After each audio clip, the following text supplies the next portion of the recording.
Bonjour tout le monde, bienvenue à un café avec Xavier. Je me trouve aujourd'hui dans un quartier affectueusement appelé par moi-même le Far West. Le Far West parce qu'on est vraiment dans un secteur de Saint-Colomban où les fermettes sont permises et où on a un paquet d'écuries bien dissimulées en forêt qui permet effectivement d'avoir des chevaux et des animaux en pension. Donc, je suis entouré d'un chien loup qui a probablement inspiré le chien d'Histoire sans fin. Et je suis aussi entouré d'un bouvier australien. Je vais avoir des chèvres en arrière de moi et j'ai un immense cheval qui risque d'apparaître pour manger du foin. Restez à l'écoute parce que, suivant les faits saillants, je vais m'entretenir avec Pascal Chamberlain, qui est présidente du club équestre Bonnybrook. On va vous décrire un peu qu'est-ce que c'est ce club-là, puis comment ça s'est développé, puis c'est quoi les ambitions pour les prochaines années. Je commence tout de suite. Euh, on a voté une résolution concernant un appui au projet Sommet des Laurentides, sommet en environnement. Ça va avoir lieu en octobre. L'objectif, c'est de rassembler principalement des élus, mais la société civile aussi, pour arrimer et discuter au niveau des politiques environnementales qu'on veut mettre en place dans les Laurentides. Puis ça va nous permettre de revendiquer et de promouvoir des politiques publiques en environnement afin qu'on ait un appui et un mouvement global à l'intérieur de la région. Ensuite, on a voté un contrat en service d'expertise en innovation sociale avec la Maison d'innovation sociale. L'objectif, c'est de planifier une journée pour discuter de l'intelligence artificielle et avoir une rencontre avec les employés de la ville de Saint-Colomban concernant l'intégration, l'usage de l'intelligence artificielle à l'intérieur de leurs tâches. La rencontre veut aller chercher le input un peu, l'avis des employés de la ville de Saint-Colomban sur quel type de tâches les employés seraient ouverts à voir l'intelligence artificielle venir offrir une possibilité pour remplacer des tâches qu'ils effectuent au quotidien. On a voté un avis de motion au dépôt de projet de règlement numéro 2060 au niveau de l'acquisition de terrain autorisant un emprunt de 2 millions de dollars.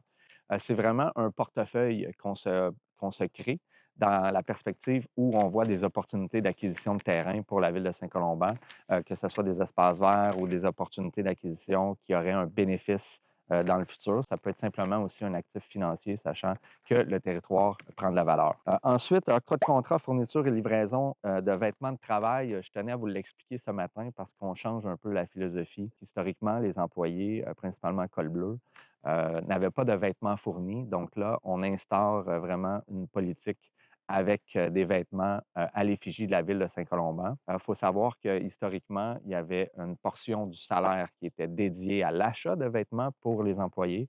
Donc là, on prend en charge vraiment l'acquisition puis la réalisation de vêtements pour le bénéfice des employés de la ville de Saint-Colomban. Ça va améliorer l'image, puis c'est quelque chose qu'on voit beaucoup dans d'autres villes autour de nous. On a 2 octrois de contrat, un service professionnel pour la réalisation d'un audit technique pour les aqueducs Châtelet et Cœur des Cascades, et un autre service professionnel pour un audit au niveau de l'usine de l'aqueduc Chénier. Les 2 premiers, là, Châtelet, Cœur des Cascades, ça fait suite évidemment au fait d'avoir récupéré les aqueducs privés. Il y a eu beaucoup de démarches qui ont été faites avec le gouvernement, notamment avec le ministère de l'Environnement et le ministère des Affaires municipales et de l'Habitation. Ça a cheminé, il y a eu de l'argent qui a été rendu disponible à l'intérieur du ministère de l'Environnement. Il y a une entente qui a été signée entre le ministère et la Fédération québécoise des municipalités. Donc là, on est capable d'avoir accès à cet argent-là pour financer l'audit. L'audit va venir déterminer les besoins que nous avons dans la restauration, modernisation, mise à jour de l'aqueduc. Donc, ils vont faire vraiment une analyse de la situation pour être capable d'avoir un portrait si jamais on a des investissements à faire, puis on espère fort que les sommes vont suivre. Je le rappelle, le ministère de l'Environnement a été négligent dans ce dossier-là. Ils auraient dû surveiller beaucoup plus étroitement les activités des aqueducs privés sur le territoire de Saint-Colomban, mais ailleurs dans les Laurentides, là, c'est 22 aqueducs privés qui sont concernés. Donc, à cet effet-là, on fait des revendications pour que le ministère de l'Environnement paie sa part quant au fait de ne pas avoir surveillé adéquatement l'aqueduc. Cela dit, les citoyens aussi doivent évidemment être responsables de la qualité de l'eau et de la quantité aussi. Vous le savez, à Saint-Colomban, on est plus probablement autour de 85 des propriétaires qui ont des puits artésiens. Donc, il y a 15 des gens sur le territoire qui sont desservis par des aqueducs. Là-dedans, il y a 2 aqueducs privés. Donc, chacun paie pour son eau sur le territoire. Donc, c'est sous cet angle que les citoyens devront évidemment assumer une partie de la facture si jamais on a des modifications, une restauration de certains équipements à faire à l'intérieur de ces aqueducs-là. Concernant l'aqueduc Chénier, c'est l'aqueduc le plus récent que nous avons acquis sur le territoire. Donc, c'est lié au projet Quartier de la Rivière, qui est perpendiculaire à Rivière-du-Nord. Il semble que la qualité de réalisation de cet aqueduc-là nous crée des problèmes. Il y a eu beaucoup de coupures de service au cours des dernières semaines, derniers mois. Pour les gens qui sont concernés, j'imagine que vous êtes très, très conscients de ça. Bien, on est un peu fatigué de la situation. Fait qu'on a mandaté le Centre de technologie de l'eau. Donc, c'est un centre collégial de transfert technologique qui est situé à Laval. C'est un organisme public, donc ils vont faire un audit, vraiment un état de la situation de l'aqueduc pour essayer de prévenir les bris et les situations potentielles de coupure de service qui nous permettraient de faire des interventions avant, finalement, qu'on soit obligé de faire des coupures de service et que ça occasionne évidemment des problèmes sur le territoire. On a un octroi de budget de mobilier non intégré pour la nouvelle bibliothèque. Ce budget-là inclut évidemment tous les équipements qui vont servir à alimenter les activités à l'intérieur du Créalab. Je le répète, c'est un espace distinct de la bibliothèque où on veut mettre à disposition des technologies de l'information, mais aussi des nouvelles technologies qui vont permettre l'acquisition de nouvelles compétences pour les citoyens qui voudraient bien s'inscrire et profiter des activités. C'est un budget de plus de 50 000 qui est octroyé afin de faire l'acquisition de différents matériels et équipements. Je vous demande de rester branchés avec la suite du café avec Xavier. Je vais m'entretenir avec la présidente du Club équestre Bonnie-Brook tout de suite après ces petits moments. À bientôt.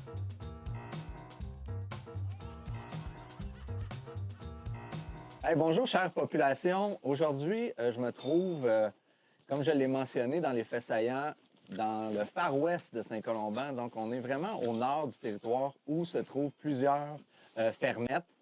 Donc, je suis en compagnie de Pascal Chamberlain, qui est président du Club équestre Bonnie-Brook. Bonjour, Pascal. Bonjour. Donc, aujourd'hui, je remplace la question du public par une entrevue, un petit entretien avec Pascal. On est entouré de quoi ici, Pascal? C'est des girafes. On est entouré de chevaux. Alors, je vais vous expliquer. Il y a Buddy ici. C'est un ancien cheval de course qui a couru à des derbies. Il y a Elsa qui est là. Puis on parle de deux races totalement différentes. Il y a notre petite Éclipse ici qui est pas un poney. C'est un mini cheval. Et puis Elsa, dans le fond, que vous allez voir, elle va se faire préparer pour une balade dans nos sentiers. Le club équestre, il faut penser que ce n'est pas un centre équestre. Un centre équestre va donner des cours, va avoir des pensionnaires, va faire des activités comme ça. Nous, on est un club de randonneurs. Alors, notre gros travail, c'est de signer des droits de passage, puis de faire des accès pour que les gens qui sont propriétaires de chevaux, puis qui ont des petites fermettes à Saint-Colomban, puissent se promener ailleurs que dans les rues, puis voir les paysages en forêt surtout. Puis vous êtes quelques clubs, ça a bougé, hein? Ça a commencé en quelle année, le club? Tu te rappelles-tu? Écoute, moi, j'ai été la fondatrice en 2000. On a acheté ici à Saint-Colomban pour ça, pour pouvoir avoir nos chevaux à la maison. C'est beaucoup de travail, là. Quand on est arrivé, c'était du bois, fait qu'on a vraiment défriché. Et puis, c'était des terrains de fermettes qu'on achetait. Ouais. La problématique, c'est que les terrains de fermettes étaient vendus, mais il n'y avait pas de sentier. Ouais. Alors, quelqu'un m'a challengé en disant, ben, si tu te penses capable de partir ça... Imperturbable. Donc, c'est ça. C'est comme ça que ça a commencé. Fait que 2000, on est en 2026. Je vais être franche, j'aurais aimé ça que ça bouge beaucoup plus vite, mais... Ça dépend de l'engagement, évidemment. C'est des bénévoles, résidents. On est des bénévoles, tu sais. Avec le temps, vous avez développé combien de kilomètres de sentiers? Ça a bougé, évidemment. Là, ça a bougé. On a été jusqu'à 50. Ouais. Notre enjeu majeur, c'est de perdre des droits de passage parce que, bon, là, ça s'est construit, là, les personnes changent d'idée.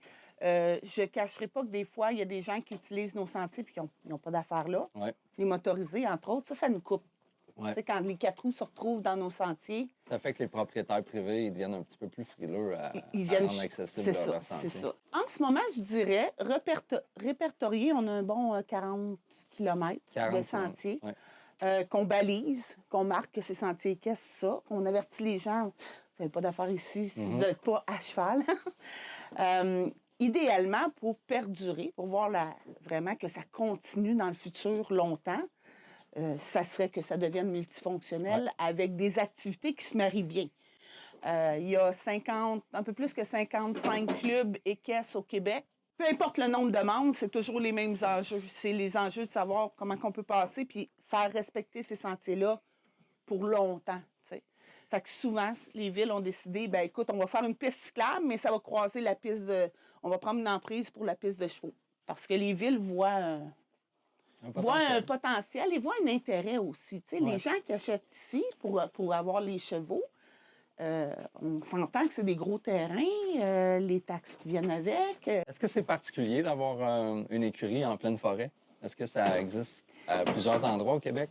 La ville paradisiaque que tout le monde va parler, la ville équestre, même que ça a été nommé, c'est à Saint-Lazare. Saint-Lazare, on a vu dès le début, on va impliquer ça dans le plan d'urbanisme des sentiers. Ouais. Il y a des sentiers pour les calèches, il y a des sentiers pour faire à la selle. Ouais. Ça s'entrecroise, les gens font leur jogging là-dedans. Le partenariat est vraiment, vraiment bien. Ouais. À chaque traversée de grosses rues plus passantes, ils peuvent peser sur un bouton pour qu'il illumine qu'il va avoir un passage de chevaux. C'est très sécuritaire. Et ils sont dans le bois. C'est plus plat qu'ici. Ouais. C'est moins montagneux, mais ils sont dans le bois. Avec les années, quand même, on essaie de travailler en partenariat, le club et la ville, justement, pour bien répertorier les sentiers, vous donner un coup de main au niveau de l'entretien. Puis il y a aussi l'idée avec les développements qui viennent ou avec le lotissement de certains terrains. On garde toujours en tête qu'on veut essayer de préserver ou d'amener dans la sphère publique les sentiers que vous avez développés dans le passé. J'anticipe qu'on va en avoir quelques-uns dans les prochaines semaines.